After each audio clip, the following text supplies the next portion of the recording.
आदाब। बिस्मिल्लाहिर्रहमानिर्रहीम। आज के इस महासम्मेलन जो संविधान की रक्षा के लिए यहाँ बुलाया गया है, यदुले कर्नाटका की ओर से, उसमें मौजूद डायस पर बहुत ही सम्मानित देश और राज्य के बड़े विचारक और समाजी और सोशल एक्टिविस्ट और यहाँ इस पंडाल में बैठे हुए मेरे बहुत ही सम्मानित भाइयों और बहनों, मेरे इनकलाबी दोस्तों, सबसे पहले मैं आप सबको और यदुले कर्नाटका को बधाई देना चाहता हूं,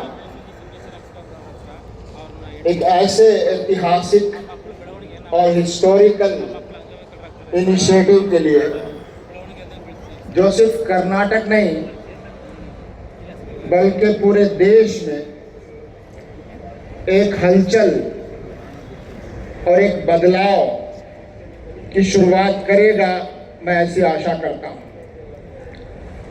26 अप्रैल का ये दिन मुझे ऐसा लगता है कि भारत के इतिहास में एक बहुत ही महत्वपूर्ण दिन के तौर पर याद किया जाएगा और यहाँ इस देवनगिरी शहर में भी आपकी और हमारी उपस्थिति उस दिन याद की जाएगी जब वो बदलाव आएगा, जिस बदलाव के लिए हम सब यहाँ पर जमा हुए हैं। मैं आपके सामने बहुत ज़्यादा बातें न करते हुए सबसे पहले जिन हालात में आज हम मिल रहे हैं और हमने इस सम्मेलन की शुरुआत कश्मीर में हुए उस दर्दनाक आतंकवादी हमले की से में मारे गए पीड़ितों को श्रद्धांजलि और कंडोलेंस के साथ की है, उनको याद करके की है। हम दिल के साथ उनके साथ खड़े हैं जिन पर ये विपदा आई है और हम उन लोगों को भी सलाम करते हैं जिन लोगों ने बहुत सारे लोगों की जानें बचाई और जिन्होंने बहुत सारे लोगों को अपने घरों में आश्रय और पनाह दी और जिन्होंने नफरत के एजेंडे को नाकाम करने की एक मिसाल हमारे कश्मीरी भाइयों ने, आम नागरिकों ने पेश की, जिसको हमारा मीडिया एक दूसरा रुख देने की कोशिश और प्रयास कर रहा था।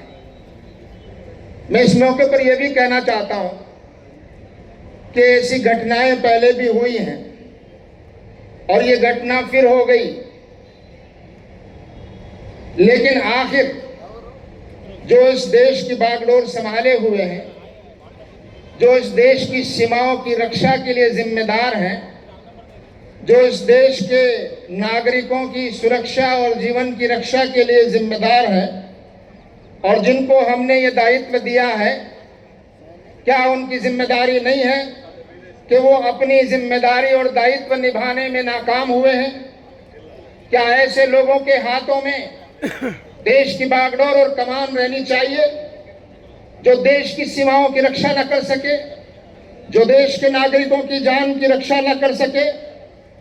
क्या ऐसे निकम्मे लोगों के हाथों में देश की बागडोर रहनी चाहिए? ये फैसला मुझे लगता है कि पूरे देश की जनता को करना चाहिए। देश की जनता अब और दुख नहीं बर्दाश्त कर सकती। आज का हमारा ये सम्मेलन जिन चुनौतियों को लेकर है, वो चुनौतियां बड़ी गंभीर हैं। हमारा देश 1947 में आज़ाद हुआ। 1857 से 1947 90 साल हमने आज़ादी की जंग लड़ी। वो 90 साल की लड़ाई हम सब ने, सब धर्मों के लोगों ने, सारी भाषाएं बोलने वालों ने, हर क्षेत्र के लोगों ने अपनी जान की कुर्बानियां और यातनाएं सहन करते हुए वो आज़ादी हमने हासिल की। हमारा देश आज़ाद हुआ, लेकिन हमारा देश विभाजित भी हो गया। कुछ लोगों का एजेंडा जो 1947 में इस देश को एक अलग तरह का देश बनाने का था, वो एजेंडा उस वक्त पूरा नहीं हो सका। आज वो ताकतें सत्ता में हैं जो उस वक्त अंग्रेजों का साथ दे रही थी और आज वो उस एजेंडा को पूरा करना चाहती। ये बात देश को बतानी होगी कि जो लोग आज सत्ता में हैं वो संविधान के रक्षक नहीं बल्कि संविधान के दुश्मन हैं। उनका दायित्व है संविधान के मूल्यों की रक्षा करना, लेकिन वो सबसे ज्यादा खतरा आज संविधान को उन्हीं ताकतों से है।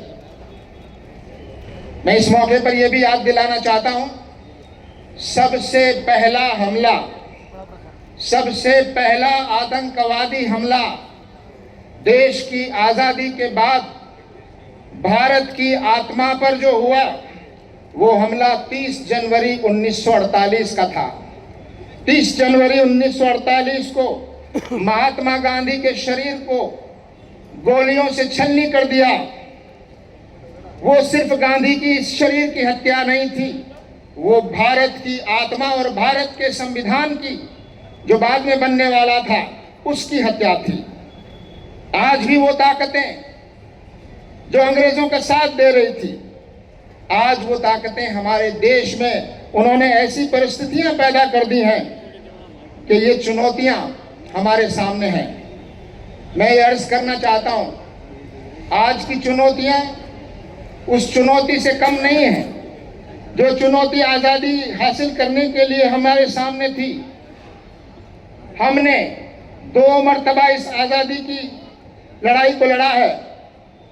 एक 1857 से 47 तक, और फिर दूसरी लड़ाई हमने 1975 में लड़ी, जब इस देश के संविधान को कुचला जाने लगा था।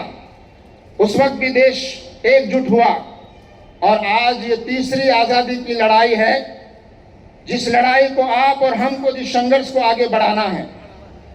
आज देश को बाहरी लोगों से आज़ाद नहीं कराना है, बल्कि आज देश को हमारे अपने उन लोगों से आज़ाद कराना है जो नफरत और फासिज्म के रास्ते पर इस देश को ले जाना चाहते हैं। नफरत और फासिस्ट ताकतों से इस देश को आज़ाद कराना, ये हमारे सामने एक बड़ी चुनौती है। इस चुनौती का सामना हम उसी तरह कर सकते हैं जिस तरह हमने पहली चुनौतियों का सामना किया, एक साथ मिलकर, एक यूनिटी के साथ। हमारी भाषाएं अलग हैं, हमारे धर्म अलग हैं, हमारी आस्थाएं अलग हैं, हमारी पहचानें भी अलग अलग हैं, लेकिन इन सभी का आदर और सम्मान करते हुए और इन विविधताओं की रक्षा करते हुए और सबको बराबर सम्मान देते हुए और एक दूसरे के विचारों से असहमति के बावजूद एक दूसरे का आदर और सम्मान करते हुए एकजुट होकर हमें इस संघर्ष को और आज़ादी की इस जद्दोजहद को, इस आंदोलन को आगे बढ़ाने की आवश्यकता है। आज मैं आप सबको बधाई देना चाहता हूं और मैं समझता हूं कि ये जो शुरुआत यहाँ से हुई है, ये अब पूरे देश में इसको दोहराया जाना चाहिए। हर राज्य में और राष्ट्रीय स्तर पर इसका एक नेटवर्क बनना चाहिए और पूरे देश में देश की जनता को अवेयर करने, देश की जनता को जागरूक करने और लोकतंत्र में जो देश की जनता का, आम जनता का जो स्थान और ताकत है, वो ताकत उस देश की आम जनता को वापस दिलाने और जिन सरकारों को हम चुनते हैं और जिन प्रतिनिधियों को हम भेजते हैं, उनसे सवाल पूछने और उनका हिसाब लेने की ताकत जनता के हाथ में वापस दिलाने का कि ये आंदोलन हमें दोबारा से शुरू करने की आवश्यकता है।